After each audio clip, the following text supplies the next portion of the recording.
today's lesson, we are going to learn the objective effectiveness skill, Dear Man. Remember that objective effectiveness skills help us to be as effective as possible in reaching our objectives or goals. We use the acronym Dear Man to effectively meet objectives. Objective effectiveness refers to attaining your objective or specific goal in a particular situation. The objective is ordinarily the reason for the interaction in the first place.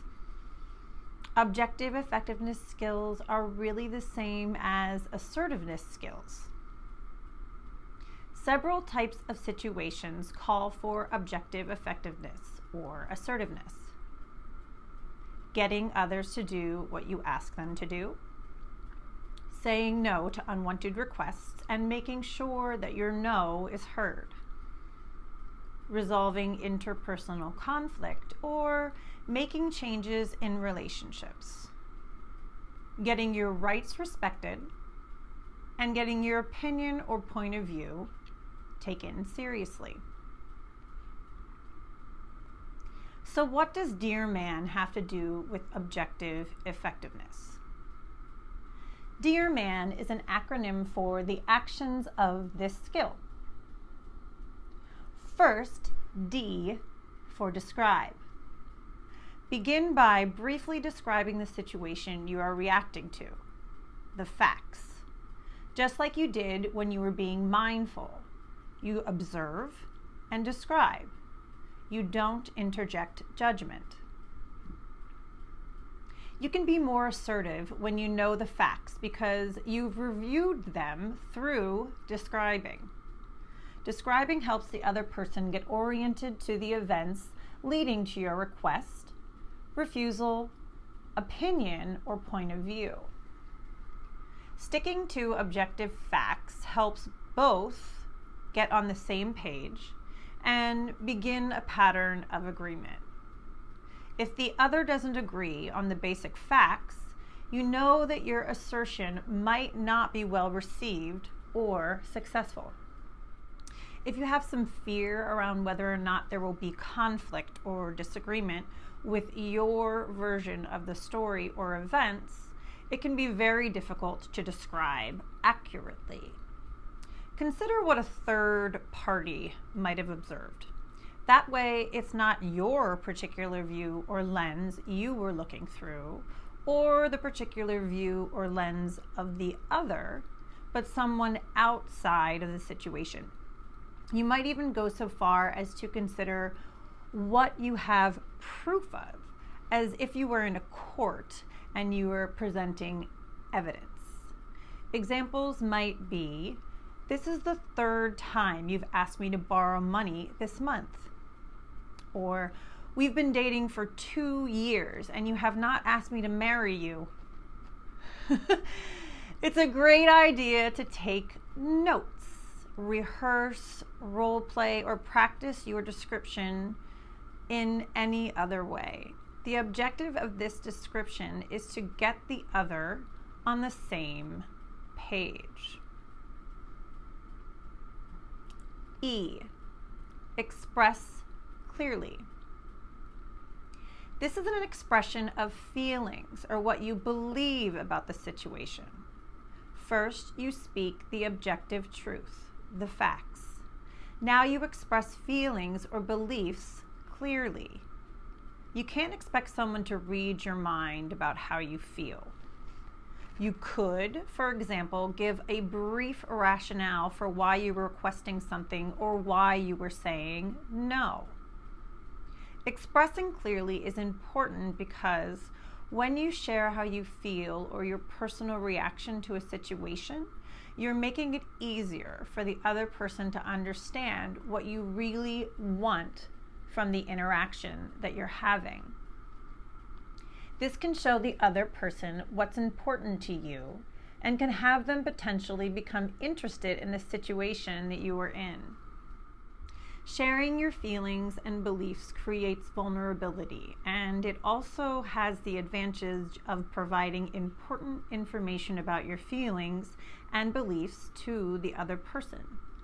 Examples would be, I believe we should have dinner together at least twice a week.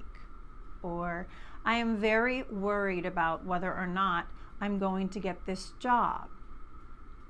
If the other person is not receptive to how you're feeling or your beliefs or negates either, then even though they accept the facts of the situation, they aren't willing to be with you in regards to what you want. If they are open to what you are feeling or your expression of beliefs, then we move on to the next A. Assert wishes. This is when you ask for what you want or say no clearly and relieve yourself from the expectation that the other will know what you want if you don't tell them. Refrain from saying should. Remember that should is a form of judgment and trying to control another. Be clear, concise, assertive, and just go for it.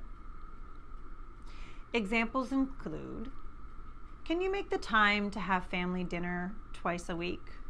Or, I believe I am the right person for this job. Will you hire me? Or, no, I will not go on a date with you. This can be uncomfortable because it is direct. Many people are passive, aggressive, and don't really speak clearly or assertively. If you're beating around the bush, you are not directly asking for or saying no. Practice getting feedback and make sure that you are actually asking the question.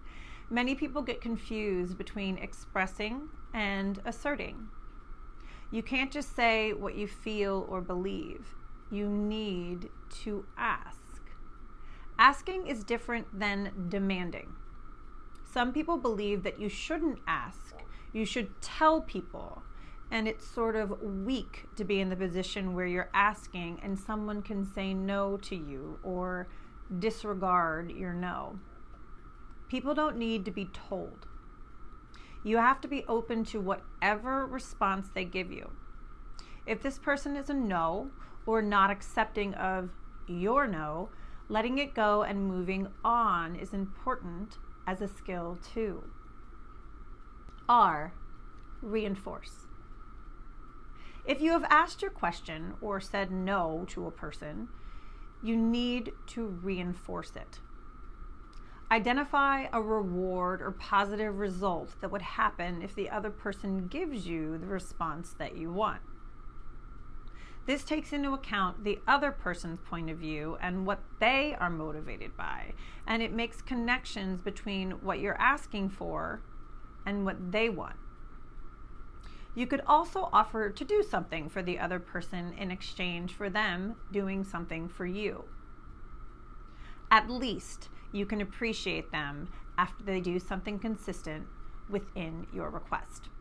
Basically, people are motivated by gaining positive consequences and avoiding negative consequences. Linking a request to consequences that another desires will make them more likely to agree. If people do not gain at least something from complying with your request, taking no for an answer or listening to your opinion, they may stop responding in a positive manner.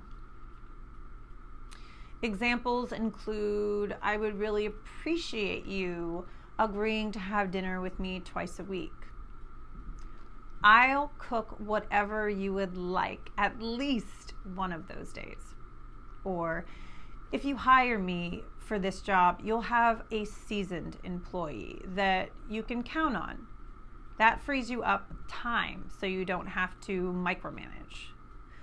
Or, it's really sweet that you're interested in me, but I don't want to go on a date with you.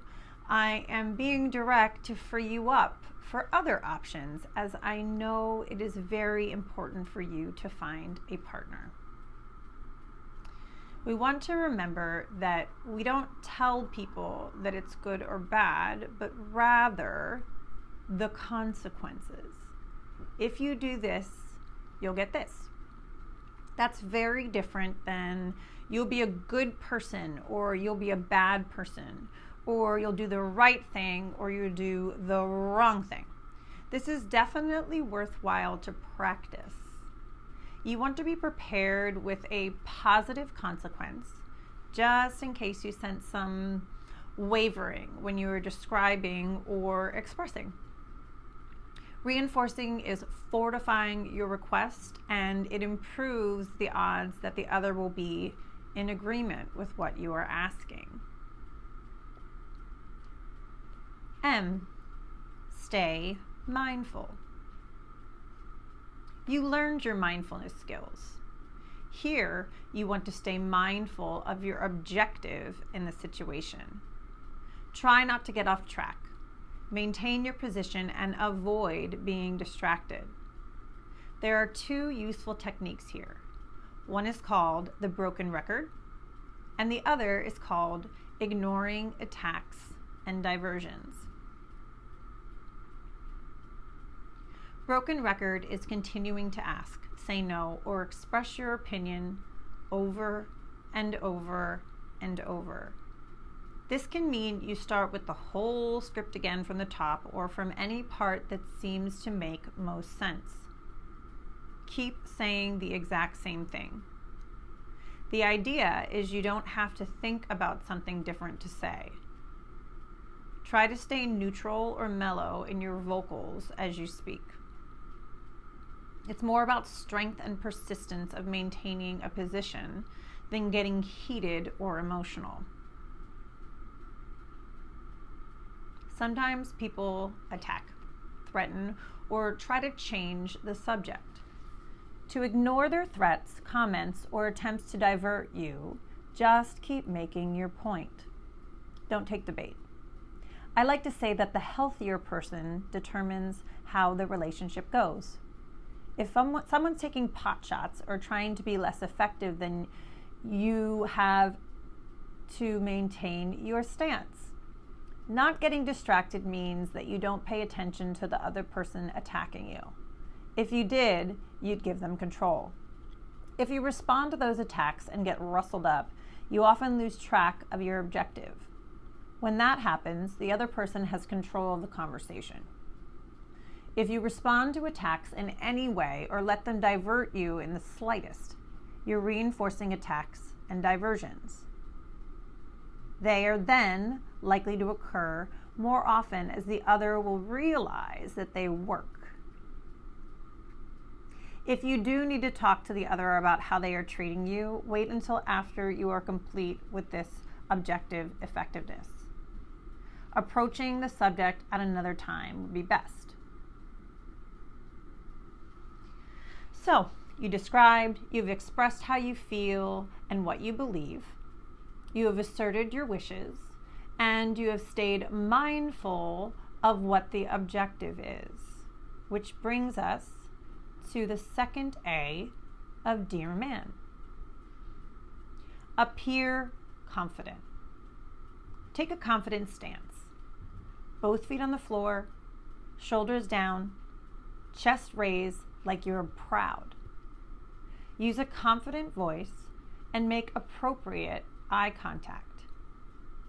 This conveys to both the other person and yourself that you deserve respect for what you want.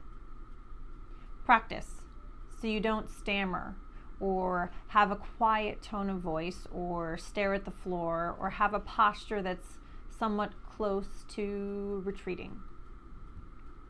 You want to be in your power. You don't want to physically or through your verbal cues say that you're not sure. Notice that it is to appear confident, not be confident. It's okay to be nervous or scared during difficult conversations, but acting nervous or scared will interfere with your effectiveness. Practice, practice, practice. You have described, you have expressed your feelings and beliefs. You've asserted yourself. You've reinforced yourself. You have stayed mindful and you've appeared confident. And now it's time to be willing to give, to get. N is for negotiate. Offer and ask for alternative solutions to the problem. You can maintain your no, but offering to do something or something else will solve the problem in another way. You could turn the tables. That is, turn the problem over to the other person and ask them for an alternative solution. What do you think we should do? If they're not able to say yes and you really want them to, what can we do here? How can we solve this problem? So you describe the facts and what you observe. You express clearly how you feel and what you believe. You assert your wishes in a clear manner by asking directly or saying no directly. Reinforce by telling the person what you promised them or what kind of consequence there will be for them saying yes or receiving your no. You stay mindful of the objectives, you appear confident, and you negotiate by asking them if there's an alternative way to get to an agreement.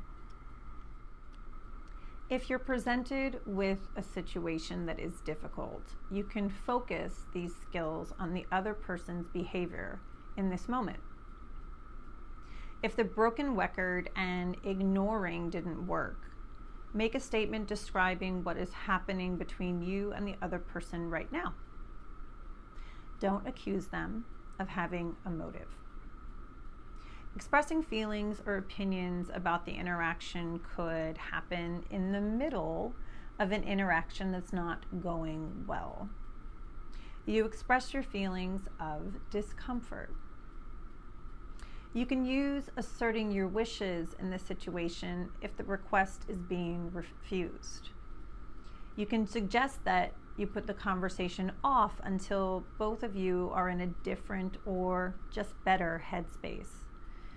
You want to give the other person a chance to think about it. If you're being pestered, you can ask them politely to stop. These are ways that you can assert your wishes. If you want to reinforce in the middle of a difficult conversation, if someone keeps asking you when you say no or won't take your opinion seriously, suggest that the conversation is over. If you are going to change their mind anyway, that's your reinforcement. When it comes to Dear Man and all the skills that we are learning, it's just like learning the choreography of a dance, the plays of a football game, or how to cook a recipe from memory. There's a specific order of operation that's presented. You then need to practice. Try to use the skills if the situation arises and actively search for a practice situation. Maybe you can practice when you're talking to someone by changing the subject. You could invite someone to dinner. You could pay for something costing less than $5 with a $10 bill and ask for change. You could disagree with someone's opinion.